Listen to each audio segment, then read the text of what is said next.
चाय लीजिए। कस्तूरी राकेश बाबू के हाथ को। जीतू के साथ आज मालिक भी उसके घर पधारे थे। उसने अंदर कदम रखते ही आवाज दी, आज ही सुनती हो? अंदर से उसकी पत्नी कस्तूरी ने आवाज दी, आई।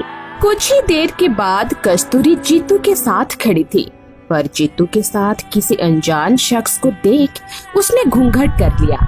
कस्तूरी, ये राजेश बाबू है, हमारा मालिक। आज मैं काम पर निकला और सिर में दर्द होने के चलते चाय दुकान पर रुक गया और चाय पीने लगा, पर मालिक हालचाल जानने लेट होने के कारण मेरे पास आ गई और मुझे चौक पर देखा और पूछा, आज काम पर नहीं जाना है क्या? इनको सामने देखकर मैंने कहा, सर मेरा सर में काफी दर्द है, आज नहीं आ पाऊंगा, चलो मैं तुम्हें घर छोड़ देता हूँ।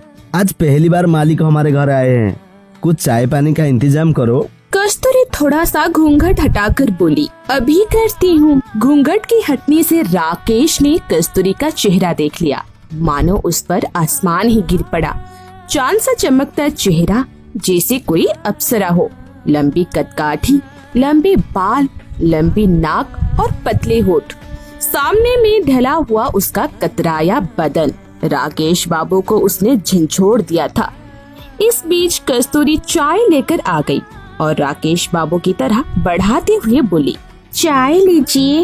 राकेश बाबू ने चाय का कप पकड़ तो लिया, पर उनकी निगाहें कस्तूरी के चेहरे से हट नहीं रही थी। कस्तूरी जीतू को भी चाय देकर अंदर चली गई। तब राकेश बाबू ने जीतू से पूछा, जीतू, तुम्हारा बीबी पढ़ी लिखी कितनी है? 10वीं तक तो वो अपनी माई के ही कर ली थी, लेकिन यहाँ में उसको 12वीं तक पढ़ाया है। जीतू ने खुश होते हुए कहा। तब राकेश कहता है, जीतू, पंचायत का चुनाव नजदीक आ रहा है, सरकार हम लोगों पर ही कदर दिए हैं। औरत को रिजर्वेशन देकर ऊंची जाति वालों को चुनाव से दूर कर दिए हैं। अगर तुम मेरी बात मानो तो अपनी पत्नी को उम्मीदवार बना दो। मेरे ख्याल से तो इस दलदल गांव में तुम्हारी बीबी ही इंटर पास होगी। राकेश बाबू ने जीतू को पटाने का जाल फेंका। तब जीतू कहता है, आपकी बात सच है राकेश बाबू, इस दलदली बस्ती में सिर्फ कस्तूरी ही इंटर पास है, पर हमारी औकात कहाँ है कि हम चुनाव लड़ सके। अरे इसकी चिंता मत करो, मैं सारा खर्च उठाऊंगा, पर मेरा एक शर्त है, तुम दोनों को हमेशा मेरी बात पर चलना होगा। राकेश बाबू ने जाल बिछाना शुरू किया। हम आपसे बाहरी कब थे राकेश बाबू, हम आपके तो नौकर चाकर है, आप जैसा चाहेंगे ऐसा ही हम करेंगे। तो ठीक है, कल कस्तूरी की सारे कागजात तैयार कर लेंगे और हर हाल में उसे चुनाव लड़वाएंगे। इतना कहकर राकेश बाबू वहाँ से चले गए। कुछ दिन तक चुनाव प्रचार जोर शोर से चला। राकेश बाबू ने इस चुनाव में पैसा और शराब पानी की तरह बहाया। इस तरह कस्तूरी चुनाव जीतने में कामयाब हो गई। कस्तूरी और जीतू राकेश बाबू की कठपुतली बनकर हर दिन उनके यहाँ दरबारी करते। खासकर कस्तूरी तो कोई भी काम उनसे पूछे बिना नहीं करती थी। एक दिन एकांत पाकर राकेश बाबू ने घर में कस्तूरी के कंधे पर हाथ रखते हुए कहा, कस्तूरी एक बात कहूँ? कस्तूरी राकेश बाबू के हाथ को कंधे से हटाए बिना ही बोली, कहिए मालिक। जब मैंने तुम्हें पहली बार देखा था ना, उस दिन मेरे दिल में तुम्हारे लिए प्यार जग गया था। तुमको पाने के लिए तो मैं तुम्हें इस मंजिल तक पहुंचाया है। आखिर उस अनपढ़ जीतू के हाथों की कठपुतली बनने से बेहतर है कि तुम उसे छोड़कर मेरी बन जाओ, मेरी इस जमीन जायदाद की मालकिन।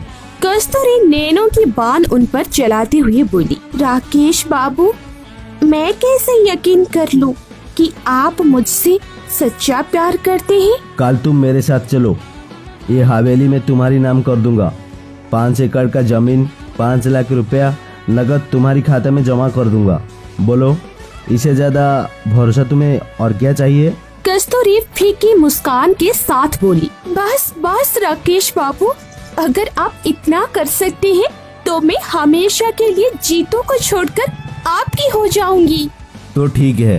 राकेश ने उसे चूमते हुए कहा, कल सवेरे तुम तैयार रहना, दूसरे दिन कस्तूरी तैयार होकर आई। राकेश बाबू के साथ सारा दिन बिताया। राकेश बाबू ने अपने वादे के मुताबिक वो सब कर दिया जो उन्होंने कहा था। 2 दिन के बाद राकेश बाबू ने कस्तूरी को अपने हवेली में बुलाया। वो पहुंच गई तो राकेश बाबू ने उसे अपने आगोश में भरना चाहा।